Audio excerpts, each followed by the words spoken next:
Hello, this is Josh Belk with the Belk on Business podcast. Hope you're having a wonderful day.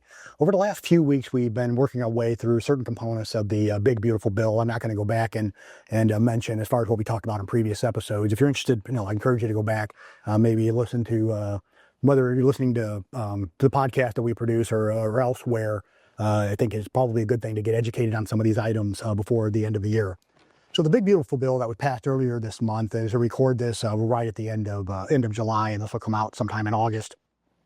And so, but earlier in this month in July, this bill was passed, and it's a really big kind of an accomplishment that President Trump is really trying to do once he became president. And most of the components are pretty good. There are some components. There's kind of argument. There can be arguments on whether or not it's good or not. We'll see how this all plays out, but. Today we're going to talk a little bit about some of the changes with the tax brackets, the SALT deduction, and QBI, the qualified business income deduction.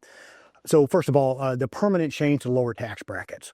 So back in 2017, when the Tax Cut and Jobs Act was passed, it lowered each of the except for the top tax bracket, it lowered the rest of the tax brackets anywhere from 1% to 5%.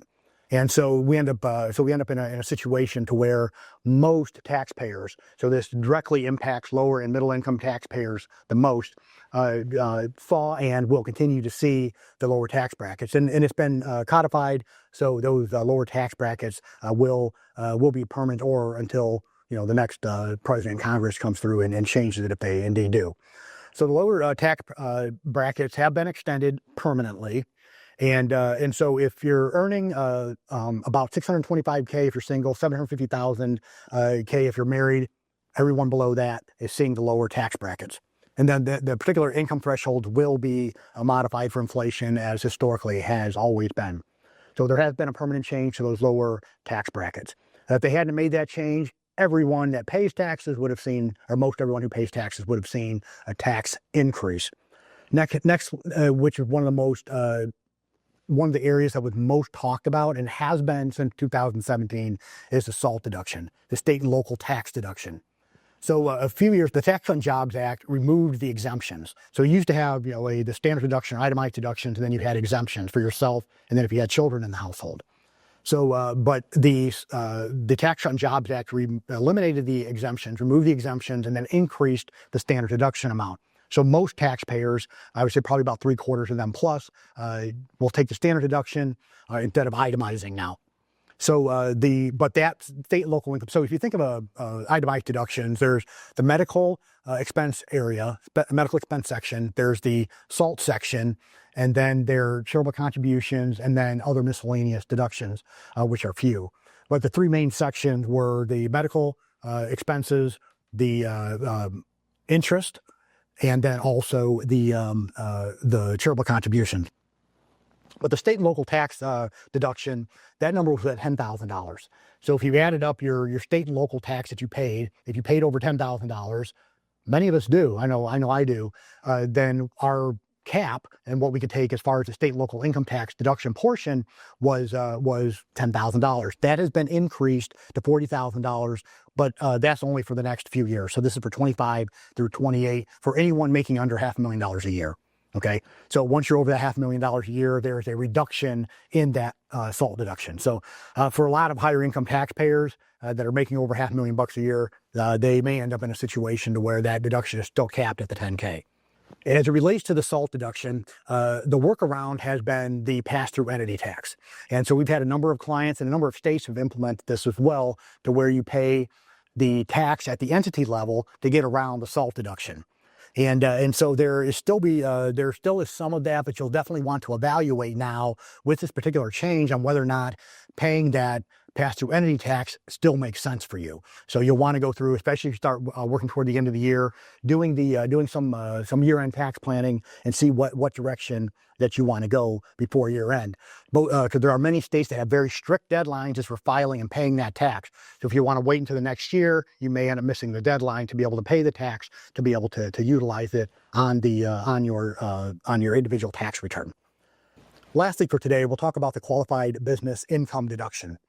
Now, the Tax Cut and Jobs Act, passed back in 2017, allowed for a 20% deduction on your tax return from your business. So essentially, if your business made say $100,000, that QBI deduction can be up to $20,000.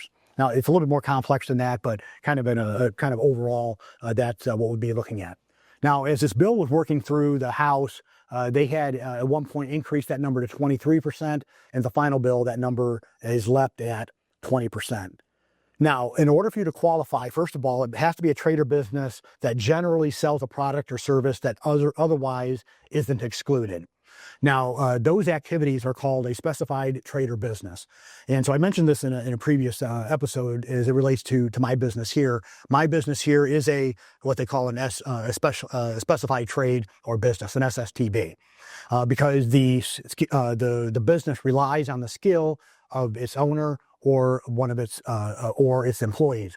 For example, my business is a specialized trade. It requires licensing. Essentially, I am not able to take the QBI deduction. Okay, so if the principal asset is the reputation of the skill of one of its owners or its employees, it does not qualify for the QBI deduction. So in certain areas such as health, law, accounting, actuarial science, performing arts, consulting, athletics, financial services, investment management, trading in securities, et cetera, you kind of get the idea. All of those areas would be excluded. But if you have an active trade or business that is not otherwise excluded, you can take this deduction. So the phase out for this deduction begins if you're earning about $222,000 if you're single, or $444,000 if you're married filing jointly. So if you're earning over that, you're going to see a phase out of the particular deduction. So if you have an active trade or business that does qualify, you're earning under this threshold, you'll be able to take the full amount. Now, if you are over that threshold, you can still take the QBI deduction, but there are certain criteria that have to be met. So higher income earners can still get the deduction, but they have a different calculation. So the calculation is going to include either 50% of your W-2 wages or 2.5% of your unadjusted basis of your assets plus 25% of your W-2 wages. So I got off a call here a couple hours ago with a client. We talked a little bit about this. And so he's over that threshold. So he was saying, well, Josh, how do I go about making sure that I can get this deduction this year? And we talked about it because he is over that amount. And so, we're going to have to determine he has his assets all in one entity. He pays his payroll out of another entity. And we're going to have some work to see, what we can do to try to help them qualify for the deduction. So there's going to be a lot of tax planning that's going to be involved and some changes that are going to take place. So I mentioned this specifically, if you do qualify, but you have an entity that you're paying payroll from, you're a higher income taxpayer, and then another entity has all of your assets, you may want to go through and see whether or not you need to make some changes to be able to qualify for the deduction. But otherwise, you would qualify if you're under the income threshold and you're not an SSTB business. So once again, this is Josh Belk with the Belk on Business podcast. Talked through a little bit today in regards to some of the changes of the big beautiful bill. Hope you have a wonderful day.